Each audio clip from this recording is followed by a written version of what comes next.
everyone, welcome back to Education Experts. I am Bharti Sharma, your spoken English educator. I welcome you all in the last part of tenses series. Yes, all right. Now let's talk about its helping verb.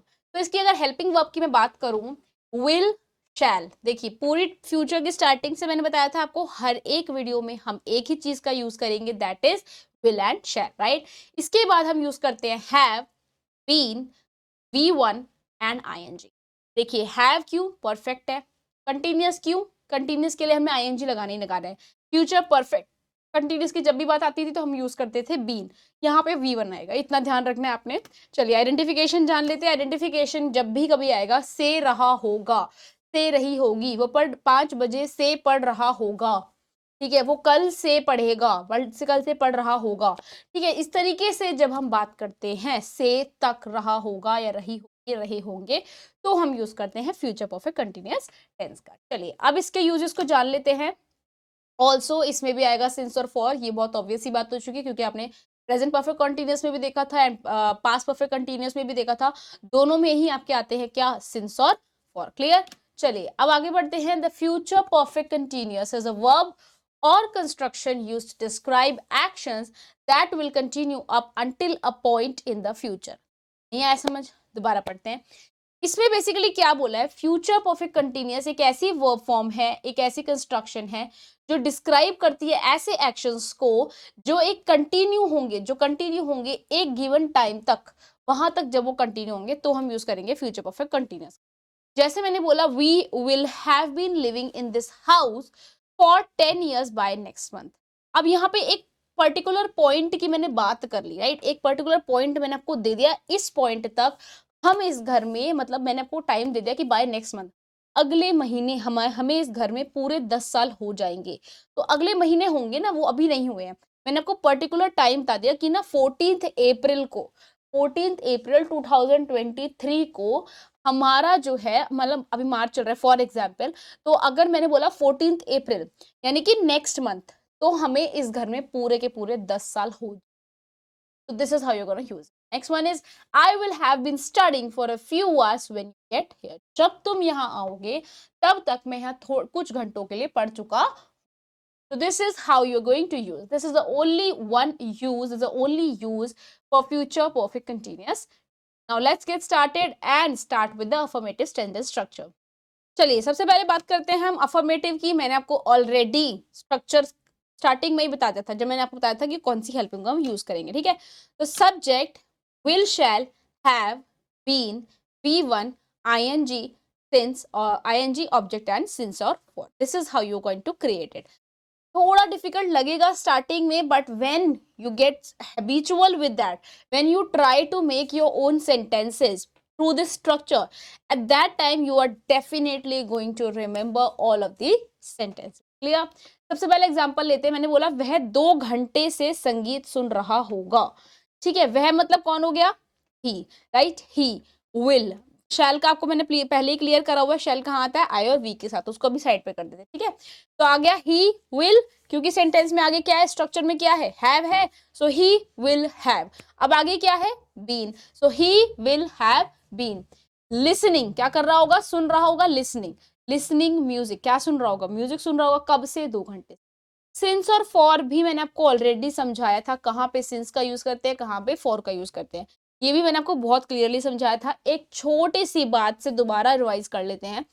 Since का use हम तब करते हैं जब हम exact point की बात कर रहे हो, जब हमें एग्जैक्टली पता है कि जनवरी से, फरवरी से, या 1998 से, या फिर मॉर्निंग से, इवनिंग से, जब हमें एग्जैक्ट पॉइंट पता है, या फिर 2 बजे से, 3 बजे से, 4 बजे से, 10 बजे से, जब हमें एग्जैक्टली टाइम पता है, एग्जैक्ट पॉइंट ऑफ टाइम की जब हम बात करते हैं, तो हम यूज करते हैं क्या, सिंस का.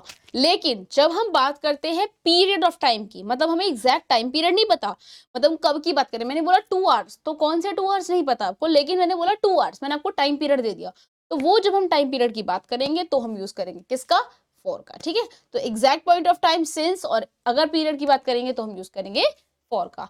अब यहाँ पे क्या है, वे 2 घंटे से, अब कौन से 2 घंटे से म्यूजिक सुन रहा है नहीं पता है, इसीलिए हमने यहाँ पे क्या यूज किया है, फॉर का, ठीक है. He will have been listening music for 2 hours. So this is how you're going to create it. Clear? Next one is Shimla में कल रात से बर्फ पड़ रही होगी.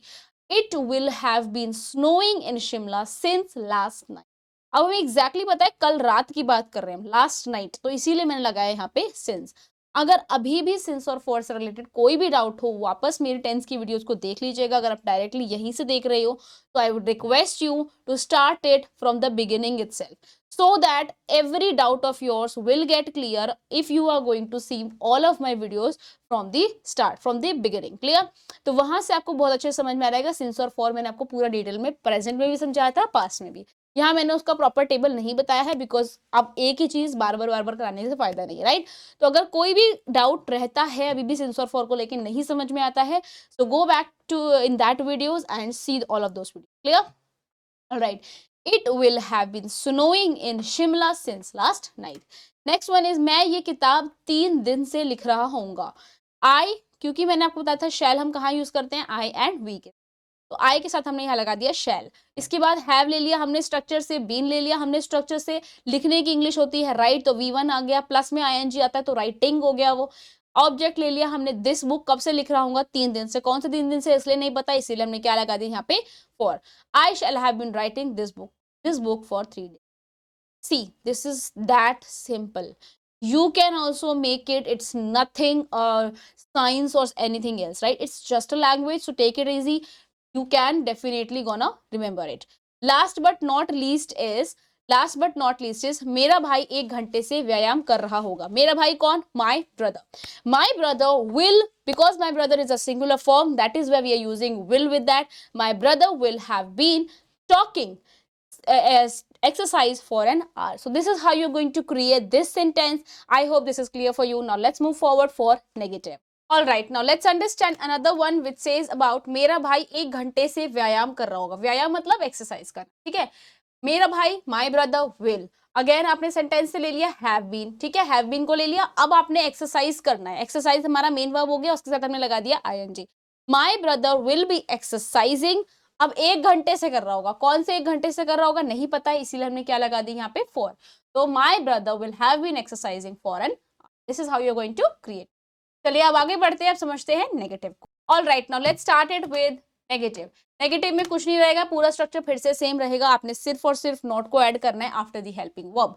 तो your structure would be subject, will, shall, not, have, been, V1, ing, object, since and for. This is how you're going to create your own sentences. Clear? So keeping structure in your mind, everything will become definitely easy for you. अब समझते हैं first example. वो first example कह रहा है वह 2020 से इस कार्यालय में कार्य नहीं कर रही होगी. तो इसको कैसे बोलेंगे? वह कौन हो गई? शी के साथ अब स्ट्रक्चर पे वापस जाइए. स्ट्रक्चर देखिए, पूरा स्ट्रक्चर दिख रहा है. स्ट्रक्चर में क्या लिखा है? स्ट्रक्चर में लिखा है शी, उसके बाद लगा क्या? विल, आगे नॉट, क्योंकि हम क्या बात कर रहे हैं? नेगेटिव की. तो शी विल नॉट हैव, आगे बीन, देन V1 यहाँ क्या आएगा? क्या? कार्य. कार्य मतलब work. She will not have been work plus ing, working. Then कहाँ पे काम नहीं कर रही होगी? In this office. कब से? सिंस 2020. अब 2020 हमें एग्जैक्ट टाइम पीरियड पता है, that is why we have used since over here. Clear? यहां तक आगे समझ में बहुत सिंपल था, सिर्फ और सिर्फ स्ट्रक्चर याद रखने की बात है. अगर आपने एक बार स्ट्रक्चर याद रख लिया तो कोई भी सेंटेंस आपके लिए मुश्किल नहीं रहेगा. Clear? Next one is Shimla में कल रात से बर्फ नहीं पड़ रही होगी. It will not have been snowing in Shimla since last. बहुत ही ज्यादा सिंपल है, पूरा के पूरे स्ट्रक्चर के थ्रू ही मैच कर लीजिए, सारा का सारा सेम लगे. क्लियर? राजेश 2 दिन से लगातार नहीं पढ़ रहा होगा. Rajesh will not have been, Rajesh will not have been studying. Study आ रहा था, उसके बाद हमने लगा दिया ing.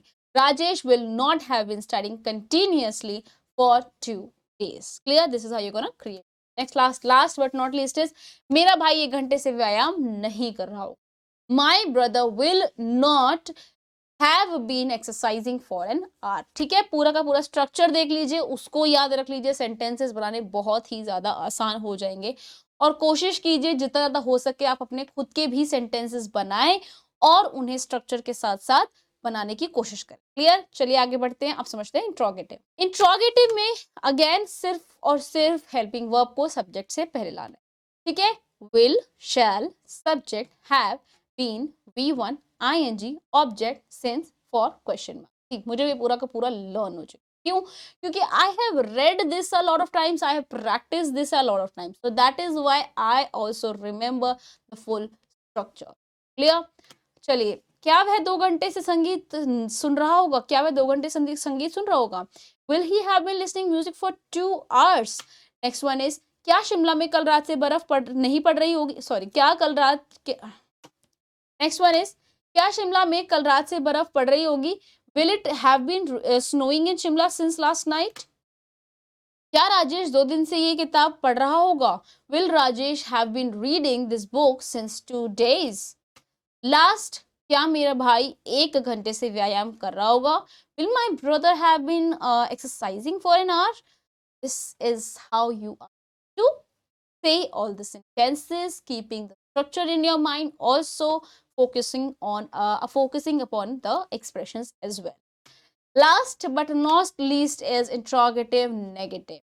Again, the full structure is exactly same, you just have to put not after this sign, otherwise rest of the structure is exactly same. Let's directly jump into the examples. क्या वह 2 घंटे से संगीत नहीं सुन रहा होगा? Will he not have been listening for 2 hours? Next one, क्या शिमला में कल रात से बर्फ नहीं पड़ रही होगी? Will it not have been snowing in Shimla since last night? Next one is, क्या राजेश ये किताब 2 दिन से नहीं पढ़ रहा होगा? Will Rajesh not have been reading this book since 2 days? क्या मेरा भाई 1 घंटे से व्यायाम नहीं कर रहा होगा? Will my brother not have been exercising for an hour? Simple, right? Simple था ना? बिल्कुल सिंपल था। चलिए, यहाँ पर आपके टेंसेस होते हैं खत्म। मैं आपसे आशा करती हूँ कि आपको सारे टेंसेस बहुत अच्छे से समझ में आए होंगे, और ये भी उम्मीद करती हूँ कि हर एक सेंटेंस, हर एक टाइप के टेंस में, लाइक प्रेजेंट से लेकर future perfect continuous, present indefinite से लेकर फ्यूचर परफेक्ट कंटिन्यूस, यानी 12 के 12 टाइप के सेंटेंसेस के आपने एटलीस्ट 20 सेंटेंसेस तो बनाए होंगे। नहीं बनाए हैं तो अगर दोबारा वीडियो स्टार्ट कर दीजिए, पूरी सीरीज को एक एक करके देखिए, हर टाइप के सेंटेंसेस 20 एटलीस्ट बनाइए, तभी आपको अच्छे से समझ आएगा। एक बार स्ट्रक्चर को ध्यान में रखने की बात होती है, अदरवाइज हर चीज बहुत सिंपल बन जाती है। इसी के साथ मैं आपको मिलूंगी अब नेक्स्ट और न्यू वीडियो के साथ। टेंसेस सीरीज यहाँ पे कंप्लीट होती है। Thank you so much for watching this till the end and stay connected, be happy.